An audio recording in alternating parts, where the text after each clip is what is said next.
Bueno chicos, muy buenos días a todos. Antes de iniciar la clase les pido disculpas por la clase de ayer de sociales. Espero que se acuerden de que ya teníamos clase de sociales en Zoom. Realmente se me pasó completamente, no me di cuenta sino hasta una hora después. Entonces, pues como pudieron darse cuenta, no hubo clase en Zoom. Les pido disculpas porque pues estábamos eh, acordados en que a esa hora siempre había clase, pero pues ayer realmente estaba trabajando en las guías y se me fue completamente. Eh, si quieren, entonces hablamos el, el mañana, jueves, para mirar cómo cuadramos, si hacerla en otro momento o algo por el estilo para que ustedes pues tampoco pierdan esa sesión. El día de hoy, como les había dicho en la clase anterior, vamos a trabajar eh, a un filósofo que se llama John Locke, que vamos a relacionar fuertemente con dos temas. Primero, que vamos a trabajar la semana pasada, que era el contractualismo, que era el tema que veníamos trabajando con Thomas Hobbes, y segundo lo vamos a relacionar con la parte empirista de todo este momento de la filosofía, ¿sí? Entonces, bueno, vamos a ir anotando acá. Con John Locke, entonces vamos a ir trabajando primero que todo el contrato social, ¿sí? Al igual que Hobbes, él va a hablar de un contrato social y va a poner unas bases para el funcionamiento de este contrato social, pero va a tener ciertas diferencias mmm, de base, o sea, realmente serias con respecto a este contrato social o de esta forma. Primero, él va a hablar de una cuestión que se llama un liberalismo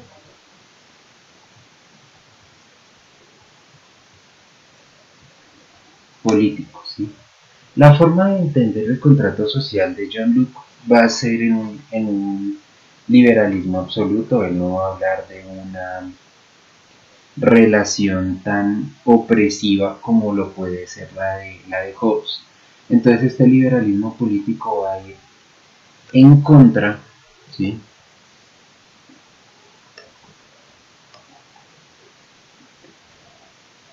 del Leviatán.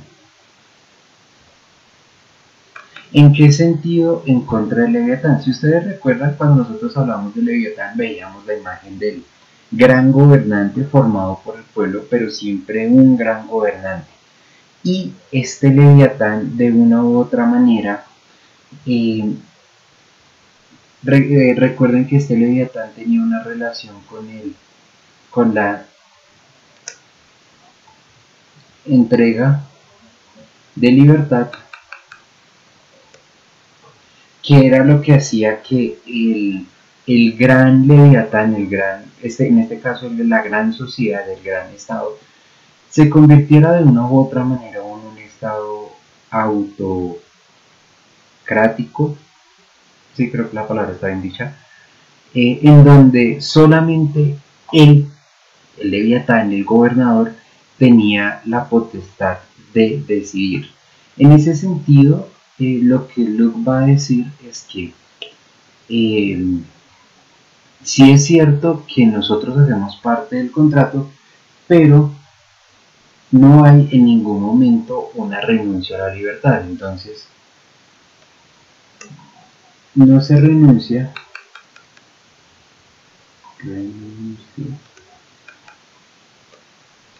es mal, a la libertad,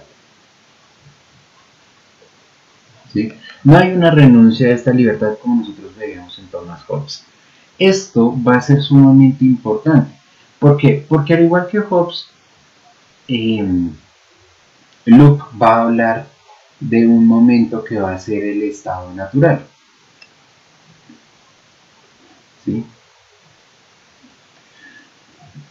Para Hobbes, este estado natural,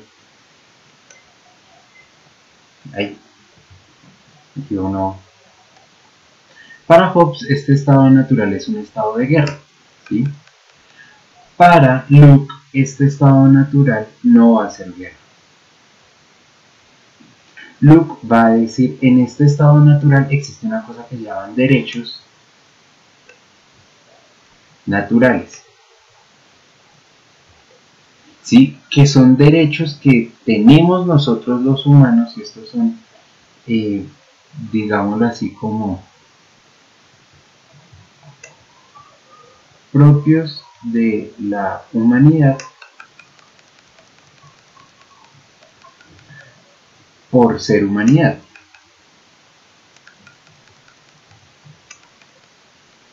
Entonces, este estado natural nos va a proponer una variedad de derechos. ¿Cuáles van a ser estos derechos? Bien, ¿cuáles van a ser estos derechos? Entonces, estos derechos van a ser los siguientes. Primero de ellos va a ser el derecho a la libertad, ¿sí? Es decir, toda persona es libre de hacer lo que considere que puede hacer. Aparte del derecho a la libertad, aparte del derecho a la libertad, vamos a tener el derecho a la, pongámoslo como la supervivencia, ¿sí? Es decir, el derecho a sobrevivir ante las situaciones. Este derecho está más bien relacionado con el derecho a defenderme a mí mismo y a guardarme o a pretender que mi vida o buscar que mi vida sea lo más importante en cualquier situación, ¿sí? El mantener mi vida. Un tercer derecho va a ser el derecho a la salud, ¿sí? A mantener la salud del sujeto. Y así van a haber unos cuantos más. Sin embargo, hay un cuarto derecho que quiero poner, que va a ser el derecho a la propiedad, ¿sí? Esto es muy importante porque entonces Locke va a decir, por naturaleza, nosotros tenemos derecho a la propiedad. Obviamente esta propiedad no es de cualquier tipo.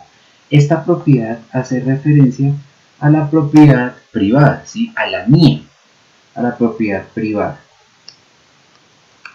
Entonces, aquí ya comenzamos a ver un panorama no solamente social, por el contrato social, sino un panorama que nos dirige hacia un elemento económico. ¿Por qué? A diferencia de Hobbes, que Hobbes nos estaba diciendo que de una u otra manera estas relaciones sociales eran las que construían propiamente la sociedad, es decir, el contrato social era el que daba la posibilidad de esto, de que existiera un derecho a la supervivencia, a la salud, a la propiedad. Lo que nos va a decir es no, esos derechos existen desde antes, entonces el Estado ya no va a tener que resguardar estos derechos o ser el garante de estos derechos. El Estado lo que tiene que ser es el... Cambiemos un poquito el asunto. El Estado ya no va a ser el proveedor de estos derechos. Es decir, él ya no va a proveer la supervivencia, la salud o el derecho a la propiedad, no. Él lo que va a tener que hacer es guardarlos. Es, ahora sí, garantizarlos, ser el garante de esto. Entonces, según Hobbes, según Locke, nosotros no renunciamos a estos derechos, ¿sí? No hay renuncia a los derechos. Y por lo tanto, no hay renuncia a la libertad, ¿sí? Eso quiere decir que en el Estado todos tenemos unos derechos y unas libertades. Pero entonces, este Estado lo que va a hacer es ser un garante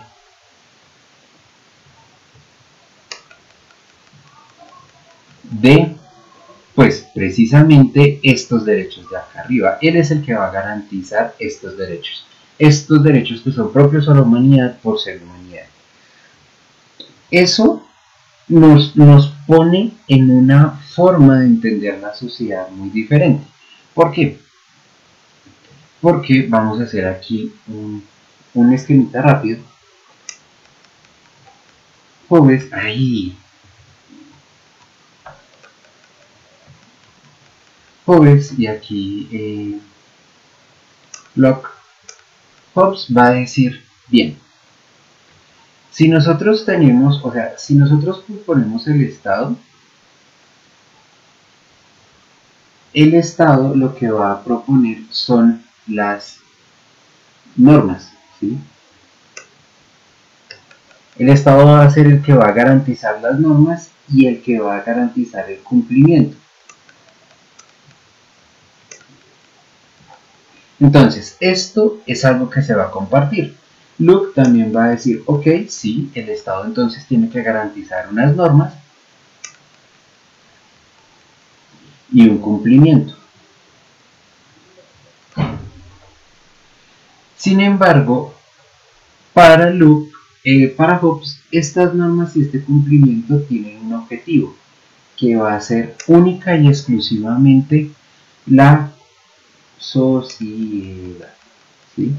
Para resguardar la sociedad, para resguardar este gran constructo, este leviatán que nosotros hemos construido, Locke va a decir, no, el objetivo de estas normas va a ser resguardar los derechos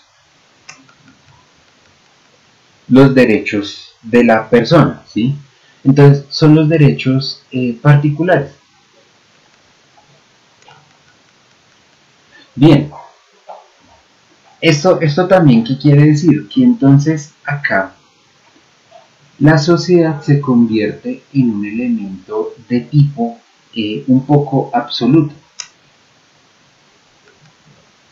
Y en este mismo sentido nosotros podemos relacionarlo con la idea de el príncipe de Maquiavelo, ¿sí? Cuando nosotros decíamos que el Estado entonces se hace el que debe ser lo importante porque es gracias al Estado que tenemos la posibilidad de, ¿cómo se diría eso?, de tener derechos. Esto está muy relacionado con el Estado que propone Maquiavelo en El Príncipe. Pero entonces lo que va a decir Locke es, no, señor. Aquí lo importante no es la sociedad, sino lo importante va a ser el sujeto, ¿sí? Acá, el sujeto. Entonces el sujeto va a ser lo único realmente importante para la sociedad. La sociedad vive en pro del sujeto y no al revés. El sujeto no vive en pro de la sociedad. Entonces, si se dan cuenta, aunque tenemos unas bases similares, los puntos hacia donde vamos son completamente distintos. Tenemos unas bases que son las normas y cumplimiento, y los puntos a los que se van son completamente distintos. Ahora, aquí hay algo importante, y es que en este cumplimiento de Hobbes va a salir que la violencia, ¿sí?, lo decíamos la vez pasada, va a ser del Estado, ¿sí? Entonces el Estado, la policía, los militares, los cuerpos del Estado son los que tienen el derecho de ejercer la violencia para mantener esta sociedad. Pero Locke va a decir, ok, sí, puede ser razón, pero puede tener razón, pero pero eso no quiere decir que vaya a ser tan absoluto. La violencia va a ser dada por el Estado, pero este Estado va a ser no absoluto, ¿sí? Diferente al Estado que tenemos entonces acá arriba, acá a este lado, que el Estado es absoluto, ¿sí? ¿Cómo va a decir Locke entonces que vamos a evitar este estado no absoluto? Él va a decir, pues sencillo, una cosa que incluso hoy en día practicamos, y es la división del poder o de los poderes, bueno, el poder del Estado, ¿sí? Entonces, para evitar el absolutismo del Estado vamos a dividir el Estado en, pues, diferentes poderes. Los que va a decir Locke va a ser, por un lado, la parte legislativa, por otro lado, la parte ejecutiva, y por otro lado, la parte federativa, se llama. ¿Sí? Nosotros tenemos una división similar pero diferente, específicamente en este último punto, que es legislativa, ejecutiva y judicial. Esas son las divisiones de nuestro poder, pero Locke va a decir, no, hay una división federativa. ¿Qué quiere decir esto? La parte legislativa se va a encargar, bueno, la parte legislativa y ejecutiva se van a encargar de lo que ya conocemos, ¿sí? La legislativa va a estar encabezada por el Parlamento, que se va a encargar de hacer la ley, ¿sí? La ejecutiva va a ser el monarca, y aquí es interesante que todavía siga habiendo el monarca, que se va a encargar de aplicar la ley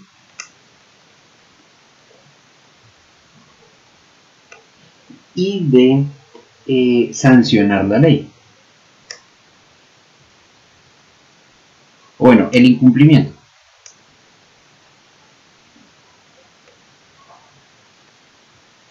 A la ley.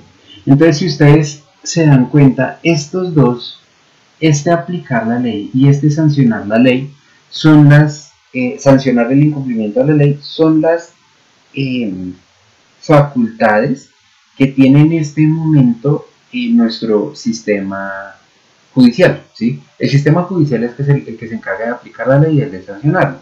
Entonces, ¿de qué se va a encargar el poder federativo? ¿Sí? Este se va a encargar de la alianza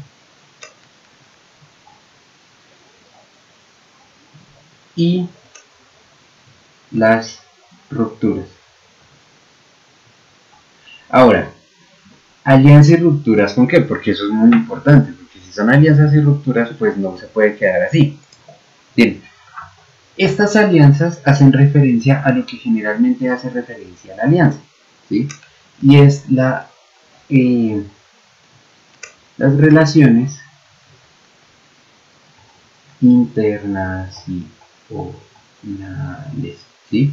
Las relaciones internacionales. Entonces de esto se va a encargar el poder federativo. Actualmente esto no existe. Este poder federativo lo maneja una cosa que se llama el Ministerio de Relaciones Internacionales, un Ministerio de Relaciones Exteriores, o cosas por el estilo, ¿sí? Pero el poder que va, y bueno, y entonces para nosotros el Ejecutivo se va a encargar de administrar,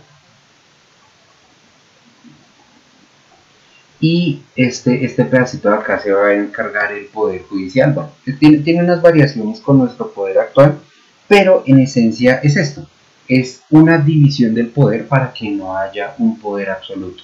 Entonces, si se dan cuenta, la forma como trabaja Locke, esta forma de entender el contrato social varía, no de fondo, o bueno, no de forma, pero sí de fondo a lo que habíamos visto con Hobbes. Sin embargo, esta propuesta, este aporte de Locke es muy importante en el campo de la filosofía política, pero él tiene un aporte muy importante también en la parte epistemológica. Entonces vamos a poner acá la epistemología de Locke, ¿sí? Locke, en su epistemología, él va a ser tal vez uno de los padres del empirismo como lo estamos entendiendo en la modernidad, ¿no? En el empirismo moderno. Es decir, esa relación empírica que ya no va a ser solamente el cómo conozco, sino cómo se da el verdadero conocimiento. Entonces esta relación con el empirismo va a ser una cosa bastante fuerte, porque lo que va a decir Locke es que, vamos a ponerlo acá, él va a decir que toda idea surge de la experiencia. Entonces, ¿qué quiere decir que toda idea surge de la experiencia? Que cualquier pensamiento, imaginación o absolutamente cualquier cosa que uno pueda tener en su razón, en su mente, parte de una experiencia con el mundo, ¿sí? Sin embargo, este partir de la experiencia no es que todo parte de una relación directa con la experiencia, no. Él va a decir, estas ideas, hay dos tipos de ideas, que son las ideas simples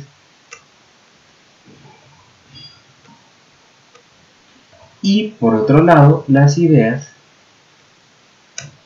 complejas, ¿sí? Entonces, ¿qué va a decir las ideas simples? Las ideas simples van a ser las que, digámoslo así, tienen una relación directa con la experiencia, ¿sí? Entonces, las ideas simples van a ser cosas como, por ejemplo, el color, ¿sí? Yo tengo la experiencia de un color y ¡pum! Me quedó el color en la cabeza. O yo tengo una idea o bueno, hago esto, no sé si escucharon, pero entonces esto me da la idea de dureza, ¿sí? Este golpe contra la mesa me da una idea de dureza. Entonces, esa relación directa con la experiencia es lo que nos permite estas ideas simples. Sin embargo, las ideas complejas van a ser un poco más complejas. ¿Por qué? Porque estas ideas complejas van a surgir de la relación de ideas simples, ¿sí? Es decir, toda idea compleja que nosotros tengamos es un constructo, un conjunto de ideas simples. ¿Cuál es el mejor ejemplo de estas ideas complejas? Por ejemplo, va a estar la imaginación, ¿sí? Entonces, en esta imaginación hay algo que es muy importante y es la posibilidad de supuestamente crear cosas nuevas. Sin embargo, la imaginación no permite crear cosas nuevas en el sentido eh, creacionista del término, o sea, de que boom, crea algo nuevo al estilo de Dios, no, sino que la imaginación nos permite es una unión entre partes de ideas, ¿sí? Una unión entre partes de ideas. ¿Cómo es la forma más simple de demostrar esto? Es, describan un animal mitológico.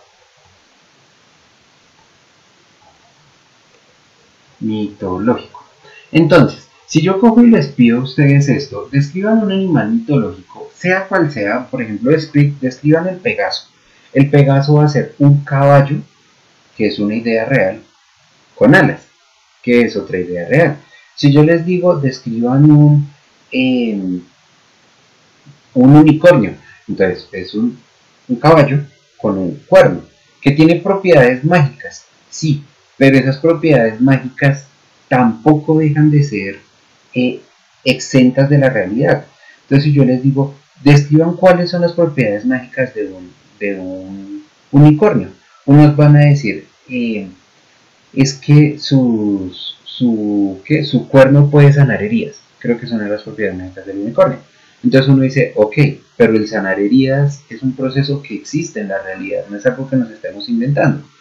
Y ustedes pónganse a pensar lo que sea que piensen, cualquier animal mitológico, cualquier poder mágico, cualquier, no sé, idea por allá super guay, super abstracta que puedan tener, siempre va a caer en el ser una relación de ideas simples que ya existen en el mundo, que tienen una relación con nuestra experiencia, ¿sí?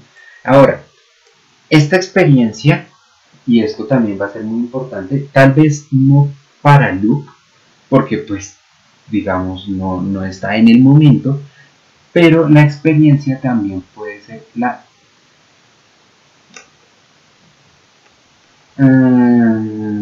ay, experiencia. La experiencia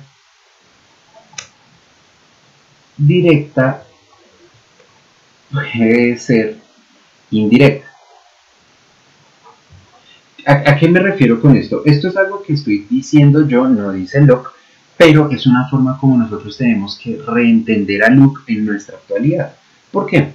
Porque, por ejemplo, muchos de nosotros hemos experimentado diferentes situaciones o diferentes momentos que no se nos dan por una relación directa con el objeto experimental, ¿sí?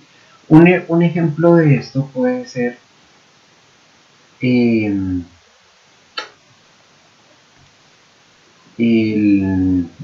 se me olvidó el nombre ahorita, ya, el,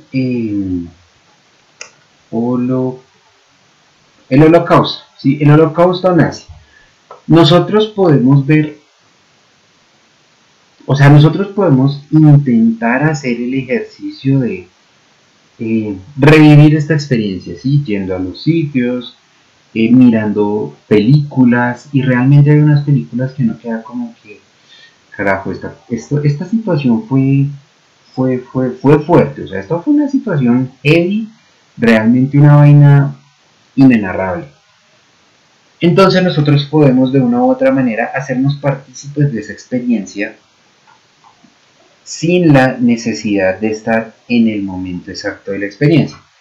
Esta propuesta pues va a tener sus contradictores, incluso creo que ustedes mismos pueden decir, y es que hay una gran diferencia entre la experiencia directa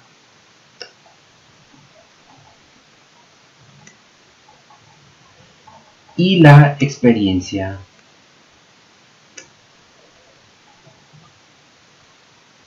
indirecta, ¿sí? Sí, y aquí va a surgir un problema que va a ser un poco más de nuestro tiempo entre lo que es, por ejemplo, la diferencia entre realidad y la imagen, ¿sí? Entonces, esto va a ser un problema que va a ser un poco más contemporáneo, que no por eso no es que no se dé en este momento, sino que tienen que pasar otras situaciones para que nosotros lo sintamos más fuertemente en la filosofía. Pero, por ejemplo, los historiadores, sí, historiadores y mm, estudiosos, era la palabra que estaba buscando, estudiosos del holocausto, incluso muchas de las víctimas del holocausto dijeron cuando salieron y cuando se les hicieron entrevistas y toda la cosa, decían, solamente vas a ver lo horroroso y lo sumamente trágico que es una cámara de gas o que es un crematorio, aquella persona que haya muerto en una cámara de gas o en un crematorio, es decir, los que sobrevivieron a al holocausto jamás van a ser capaces de narrarnos, por más que ellos lo hayan vivido, la totalidad del horror que significó el holocausto porque ellos sobrevivieron, ¿sí? Es decir, no vivieron el holocausto hasta su momento final. Entonces, de una u otra manera, esta experiencia directa se va a ir reentendiendo y va a tener otras problemáticas, pero bueno, esta va a ser la propuesta entonces de Luke en cuanto a la experiencia. Eso va a querer decir muchas cosas que trabajaremos en la siguiente sesión porque pues ya vamos terminando con esta, ya quedan 10 segundos para los 30 minutos.